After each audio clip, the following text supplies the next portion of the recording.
ये आपका स्वागत है। मैं विवेक बिंद्रा, मोटिवेशन स्पीकर और बिजनेस कोच। आज बात करूंगा अमर शहीद भगत सिंह की। 1907 में इनका जन्म हुआ। लयालपुर नाम का गांव लाहौर में पड़ता था, आज जो कि पाकिस्तान में है। मां विद्यावती कौर, पिता किशन सिंह। बचपन से ही जो लाहौर में एक स्कूल था जो कि ब्रिटिश सरकार का, ब्रिटिश हुकूमत से इन्फ्लुएंस स्कूल था, उसको ज्वाइन नहीं किया। दयानंद एंग्लो वैदिक पद्धति के द्वारा जो स्कूल, जिसको आजकल डीएवी बोलते हैं ना, दयानंद एंग्लो, आर्य समाजी माहौल में पढ़ना इन्होंने चुना। शुरू से ही इतना पढ़ाई में तेज, इतना तेज कि बचपन भर में इन्होंने लगभग 50 किताबें स्कूल टाइम में ही पढ़ डाली, जो कि अपने स्कूल से अलग किताबें थी। पॉलिटिकल रिफॉर्म, सोशल रिफॉर्म, किसी भी प्रकार के इकोनॉमिक रेजिम पे जो किताबें, इनका बड़ा इंटरेस्ट था। जो एकाकी की भावना थी ना भगत सिंह में, वो सीखना चाहिए। एकाकी की भावना, सिलेक्टिव लिसनर थे, हर जगह खड़े नहीं होते थे, उठते बैठ, जिधर आजादी आजादी आजादी आजादी, ये भावनाएं दिमाग में बचपन से घुस गई। छोटे थे, 1919 में अप्रैल 13 को जलियांवाला बाग कांड हुआ। बस इतने छोटे से में 11-12 साल के 40 किलोमीटर दूर पैदल चले गए। उसी जलियांवाला बाग में पहुंच गए। वो आवाजें कौन रही थी इनके दिमाग में, जो वो लाशें थी वहां पे, कितने लोग चले गए। काफी लोग तो वहां पास में पड़ा कुआं था, उसी में डूब गए, उसी में कूद के छलांग मार के, क्योंकि जनरल डायर ने जो गोलियां मारने का सबको आदेश दे दिया। कहते हैं कि आज भी उस कुएं से पानी निकालो तो उसमें रक्त की बूंदें मिलती हैं आज भी। ये वहां से खून से भरी मिट्टी को बर्तन में डाल के ले आए एक बोतल में, और घर में लाके इतने सुन्न हो गए। सोचो छोटा सा बच्चा है, क्योंकि इसके दिमाग में ना वो घुस चुका था। इसकी बहन ने पूछा क्या हुआ, बता दे क्या हुआ, इतनी देर से क्यों आया। ये बोला ये खून मेरे उन शहीदों का है, देशवासियों का, जिसका मैं बदला लूंगा, अंग्रेजों को मार भगाऊंगा। जब इनके पिता खेती किया करते थे ना, बोले आम की गुठली क्यों बोई, पिता से पूछते थे। पिता कहते थे बेटा आम लगेंगे, पेड़ लगेगा। ये कहते थे ठीक है जी, मैं बंदूक बो दूंगा ताकि बंदूकों का पेड़ लग जाए। इतने छोटा सा बच्चा क्या सोच रहा है, कहता है कि मुझे बंदूक इसलिए चाहिए ताकि अंग्रेजों को भगा दूं। 1920 के आसपास गांधी को देश से बहुत ताकत, बड़ा सहयोग मिल रहा था। गांधी उस समय पावरफुल आवाज बन चुके थे देश की, जिन्होंने आम जनता की आवाज को उठाया। अहिंसावाद, वो क्या कहते हैं, मुझे लड़ना नहीं है, लड़े बिना अंग्रेजों को, गोरों को भगा दूंगा। नॉन कोऑपरेशन मूवमेंट चालू किया। ये नॉन कोऑपरेशन मूवमेंट आपने इतिहास, हिस्ट्री में जरूर पढ़ा होगा। क्या कहते हैं, असहयोग आंदोलन। गोरों का लाया, गोरों का बनाया, जो कुछ रिजेक्ट करते जाओ, रिजेक्ट करते जाओ, रिजेक्ट करते जाओ, पागल लोग चले जाएंगे देश से। गांधी बोले शांति से करा दूंगा इस काम को, और पूरा देश मान गया। उस समय बड़े प्रभावित थे शहीद आजम भगत सिंह उनके विचार से, वो भी ज्वाइन कर गए। उन्हीं दिनों चौरी चौरा नाम का एक स्थान, जो कि गोरखपुर में बिहार के नजदीक आज भी पड़ता है, वहां पे 1922 में, उस समय 14 साल के रहे होंगे भगत सिंह, 1922 में इन्होंने एक पुलिस थाने के सामने जोरदार प्रदर्शनकारियों ने शोर मचाया। वहां एक बाजार में अंग्रेजी शराब बिक रही थी, अंग्रेजी कपड़े बिक रहे थे। वहां इन्होंने शोर मचाया कि गोरे वापस जाओ और ये कपड़े और शराब की बिक्री बंद करा दो। और जो वहां का जमींदार था, अंग्रेजों से इन्फ्लुएंस था गोरों से उस समय, उस जमींदार ने गुप्तेश्वर सिंह नाम के थानेदार को रिक्वेस्ट किया, भाई ये बंद करा दो, मेरा धंधा खत्म हो जाएगा, इसको बंद कराओ। और चौरी चौरा में तभी पुलिस वाले बाहर आ गए। उन्होंने हवाई फायरिंग करी, बोला बंद करो इस आंदोलन को। ये बोले हम क्या कह रहे हैं, हम तो कुछ नहीं कह रहे, हम तो कह रहे हैं हम केवल अंग्रेजी सामान नहीं खरीदेंगे, शराब नहीं खरीदेंगे, कपड़े नहीं खरीदेंगे। लेकिन गुप्तेश्वर सिंह माना नहीं। अच्छा, भीड़ 4000 लोगों की थी। वहीं गुप्तेश्वर सिंह ने कई गोलियां हवा में चलाई, ये नहीं माने, उन्होंने 2-4 को गोली मार दी। वहीं 2 प्रदर्शनकारियों की वहीं मृत्यु हो गई। भीड़ और आग बबूला हो गई। गुप्तेश्वर सिंह ने हवा में और कई गोलियां चलाई, बोला मार दूंगा। फिर सामने गोलियां चलाई, वहां के दरोगा थे ना, वो उनको तो करना था। और जब गोलियां चलाई उन्होंने, 3-4 लोग जैसे ही और मरे। इतने में ये तैयार नहीं थे दरोगा, इनकी गोलियां खत्म हो गई, भीड़ आ गई। और भीड़ ने जब इनकी गोलियां खत्म हुई तो उनको मारना शुरू किया, पुलिस वालों को। और मारते मारते ये भगा के उनको थाने में ले गए, थाने को आग लगा दी। कई 17 पुलिस कर्मियों की उसी थाने के अंदर मौत हो गई, आग के नीचे जल गया। और वहां पे गांधी को बहुत आहत हुई। बोला मैं कह रहा हूं असहयोग, अहिंसा, और तुमने इतनों को मार दिया। वो दिन नॉन कोऑपरेशन मूवमेंट गांधी ने वापस लिया, और जैसे ही मूवमेंट वापस लिया, ये लोग परेशान हो गए। भगत सिंह और उनके जितने प्रकार के उसी विचारधारा के लोग, वो बोले 2 दल बन गए। गरम दल, नरम दल। नरम दल गांधी का था और गरम दल भगत सिंह जैसे लोगों का था। उन दिनों बोल्शेविक मूवमेंट रशिया का था, उससे ये बड़े प्रभावित थे। मैंने बताया ना, विदेशी किताबें भी बहुत पढ़ते थे। बोल्शेविक मूवमेंट, ये बोले कि लड़ना पड़ेगा। अब तो बात ये थी कि हो सकता है अगर गांधी नॉन कोऑपरेशन मूवमेंट वापस ना लेते, आजादी जल्दी मिल गई होती। एक्चुअली उन दिनों ना भगत सिंह तो नाचा करते थे, आजादी मिलने वाली है, आजादी, क्योंकि नॉन कोऑपरेशन मूवमेंट सक्सेसफुल था, पूरा देश को सहयोग मिल रहा। गांधी ने वापस ले लिया, बोला अभी आप तैयार नहीं हो, आपने गुप्तेश्वर सिंह पुलिस वाले को और पूरे थाने को क्यों मार के खत्म कर दिया। गांधी ने रोक दिया पूरा आंदोलन। ये लोग उस समय आग बबूल बोले अब लड़ना पड़ेगा। ये जो एक्चुअली ये ना हथियारों की क्रांति बाद में आई, भगत सिंह की पहले विचारों की क्रांति थी। उन दिनों कॉलेज ज्वाइन किया इन्होंने, लाला लाजपत राय का पंजाब के अंदर जो पाकिस्तान में पढ़ता है वो कॉलेज ज्वाइन किया और वहां पे ये गतिविधियां स्ट्रॉन्गर थी। उन दिनों ये लगभग 300 किताबें अपने कॉलेज में एक्स्ट्रा पढ़ बैठे हैं, क्योंकि जब खाली होते थे किताब पढ़ते थे और उसके बाद अपने एकाकी की भावना से स्पीड आती है। ध्यान दीजिए, कम ऑन, लर्निंग क्या है, एकाकी की भावना से।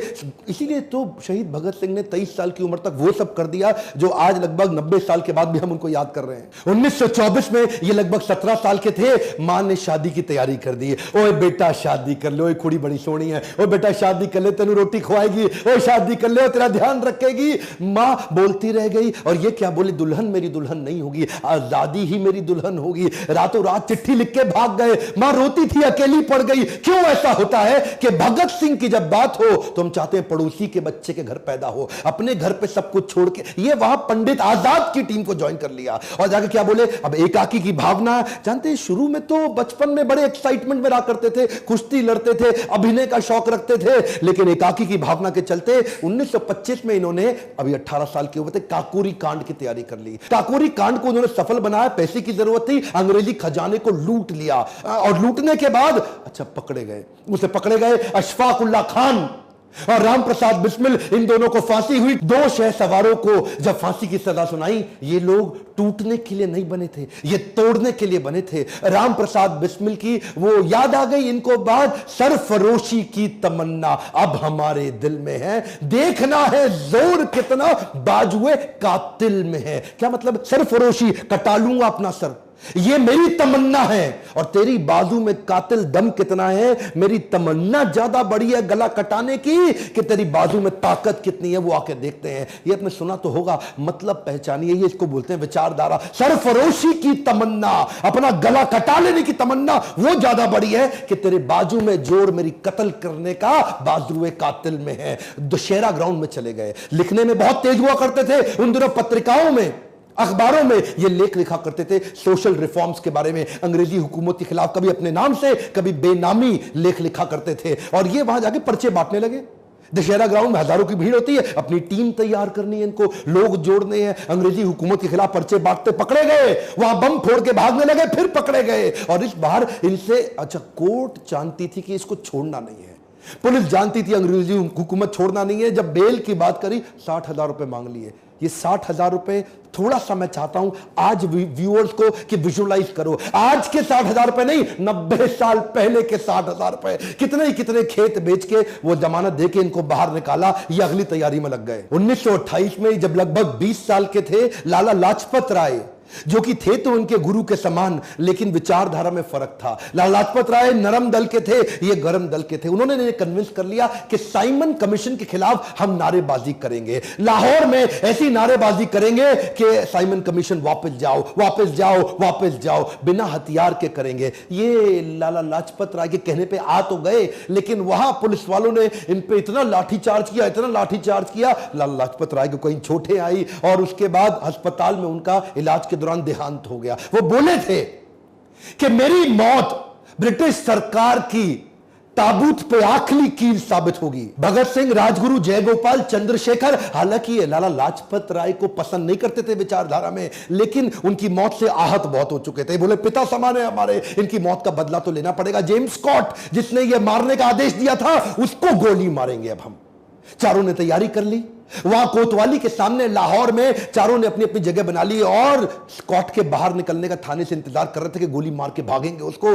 गलती ये हो गई, स्कॉट की जगह डिप्टी सुपरिटेंडेंट ऑफ पुलिस उस समय सॉन्डर्स, वो बाइक से निकला और राजगुरु ने उस पे गोली चला दी, एक गोली मारी उसको, यहां भगत सिंह भाग के आए, 3 गोली सर में और मार दी, इंश्योर कर दिया खत्म कर दे। पीछे से एक वही थानेदार हिंदुस्तानी था, वो भागते हुए आया था उस समय, बोला चंद्रशेखर आजाद ने तुझको नहीं मारना चाहते, तू इंडियन है, वापस चला जावा, लेकिन क्योंकि वो पुलिस के इन्फ्लुएंस में ब्रिटिश सरकार के था, उसको भी गोली मार के ये भाग गए। डीएवी कॉलेज था वहां पे, उसकी बिल्डिंग के पीछे से, क्योंकि वहां इनकी चलती थी, छुपते छुपाते भाग के निकल गए। अब धरपकड़ चालू हो गई।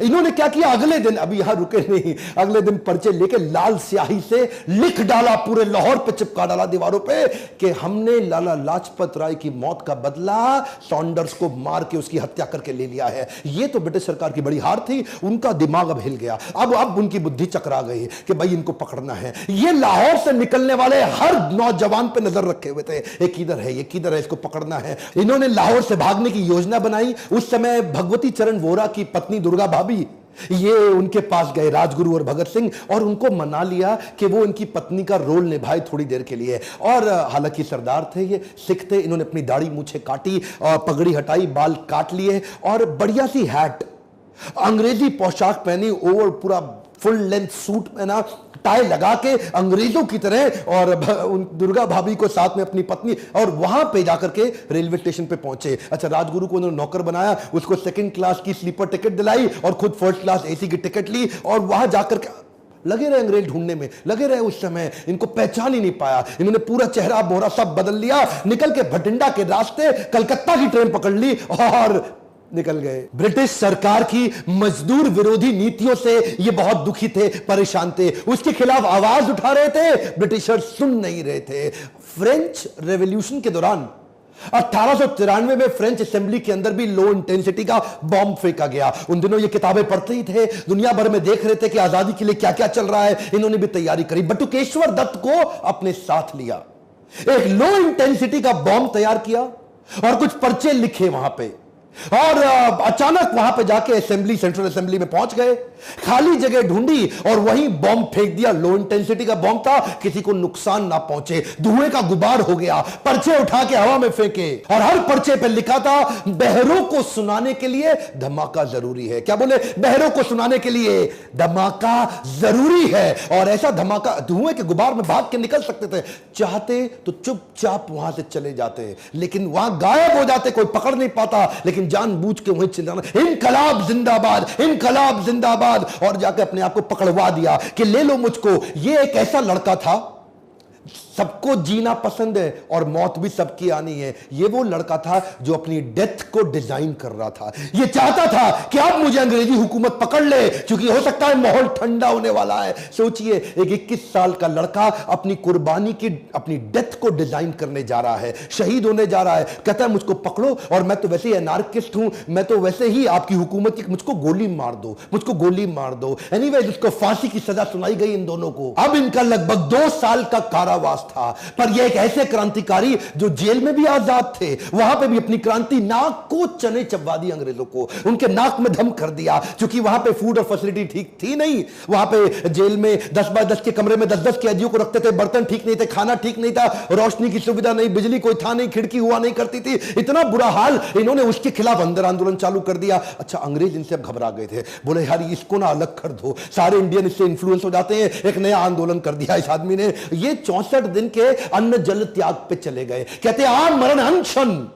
अब कुछ नहीं खाऊंगा मैं। अच्छा, अंग्रेज शुरू में इनको इग्नोर करते थे, अब 2 दिन, 4 दिन, 5 दिन, 64 दिन तक नहीं खाए। क्रांतिकारी यतीन्द्र दास उस समय शहीद हो गए, क्योंकि इतना कमजोर भगत सिंह का वजन रोज कम होता जा रहा था। अंग्रेज घबरा रहे थे, लेकिन ये असल में क्या है ना, इनको, अच्छा उसके बाद भी हंसते थे, डर लगता नहीं इनको, इनके चेहरे पे हमेशा मुस्कुराहट होती थी। इनकलाब जिंदाबाद, इनकलाब जिंदाबाद। घबरा गए, ये क्या बोले? कहते मेरे सीने में जो जख्म है वो तो फूल के गुच्छे हैं, हमें पागल रहने दो, हम पागल ही अच्छे हैं। अंग्रेजों को घुटने टेकने पड़े, हार मान गई इनकी। उन दिनों ये कई लेख भी लिखते थे, ये क्या कहते थे? अंदर भी आंदोलन चलाऊंगा और लिख लिख के बाहर भी आंदोलन चलाऊंगा। इन्होंने एक इंस्ट्रक्शन दी थी, जेल में मुझसे कोई मिलने आएगा तो नई किताब लेके आएगा, कभी बॉल्शेविक रेवोल्यूशन की किताब लाएगा, फ्रेंच रेवोल्यूशन रेवोल्यूशन की किताब लाएगा, लेनिन की लाएगा या मार्क्स की किताब लाएगा। उन दिनों ये बिल्कुल सोशलिस्ट रिफॉर्मर हो गए थे, ये पहले सोशलिस्ट लीडर थे हमारे कंट्री के। उस समय एचआरए को एचएसआरए इन्होंने कर दिया,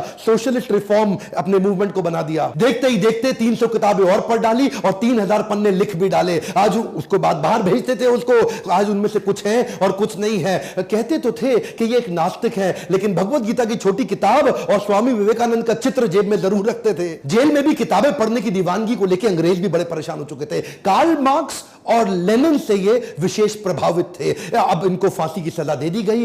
ये क्या कहते थे, मैं एक ऐसा पागल हूं जो जेल में भी आजाद हूं। जब इनसे पूछा गया तुम्हारी आखिरी ख्वाहिश क्या है, कहते हैं मैं लेनिन की बायोग्राफी पूरी पढ़ना चाहता हूं, लेनिन की बायोग्राफी पढ़ के ही मरूंगा। जब इनको बुलाया जाने वाला था ना, उस दिन जिस दिन इनको फांसी देनी थी, तो ये क्या बोले, ठहरो अभी, देखते नहीं एक क्रांतिकारी दूसरे क्रांतिकारी से मिल रहा है। और लेनिन की किताब के आखिरी पन्ने पढ़ के ही उठे। 24 मार्च की तारीख मुकर्रर की गई इनकी फांसी के लिए। और जैसे जैसे फांसी के दिन नजदीक आने लगे, किसी को पता लगे ना कि उसकी मौत का समय आने वाला है, उसकी घबराहट बढ़ जाती है, उसकी और टेंशन, उसका आधा वजन वैसे ही खत्म हो जाता। लेकिन ब्रिटिश हुकूमत परेशान थी कि ये और खुश कैसे हो रहे हैं। अरे ये इतने निडर, ये एक्साइटेड है। देश भर में इस तारीख की खबर फैलने से ब्रिटिश सरकार पे प्रेशर बन रहा था कि भाई ऐसा ना हो इनकी फांसी के दिन 24 मार्च यहां बड़ा दंगा हो जाए, ऐसा ना हो कि यहां आग ही लगा दी जाए, बहुत भीड़ आने वाली थी। ये पहली बार ऐसा हुआ कि फांसी का समय जो सुबह का होता है, केवल इन तीनों के चक्कर में 23 मार्च को अचानक आनन फानन में इनको रात को बुला लिया गया कि तुम्हें फांसी दी जाएगी। इन्होंने प्रेम से मुस्कुराते हुए बोला, पे सर पे कपड़ा मत बांधना और हमारे हाथ मत बांधना।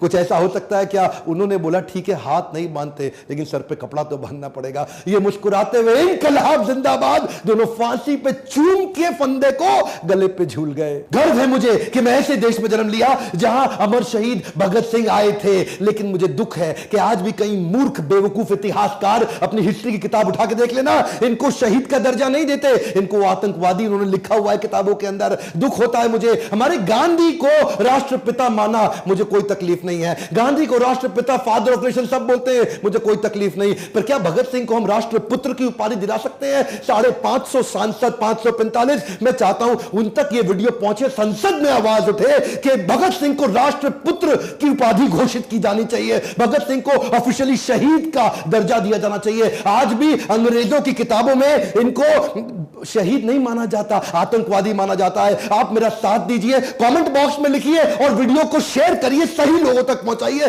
ताकि इस आवाज को उठाएं और क्यों ना हम इनको राष्ट्रपुत्र की उपाधि दिलाएं। मैं खुद अपने सारे ऑफिशियल सोशल मीडिया चैनल्स पे इस वीडियो को शेयर करने वाला हूं। आपसे भी रिक्वेस्ट करता हूं, भगत सिंह की मौत को, उनकी शहादत को बेकार मत जाने दीजिए। इस आवाज को मेरे साथ उठाइए। अगर थोड़ा भी अच्छा लगता है इस प्रकार की एजुकेशनल वीडियोस, लाइक करिए और अगर सब्सक्राइब नहीं किया, बेल आइकॉन नहीं दबाया, अब से अगला वीडियो मिस हो जाएगा। मेरे साथ जुड़े रहने के लिए, हर बार मेरा साथ देने के लिए आप सबका दिल से धन्यवाद।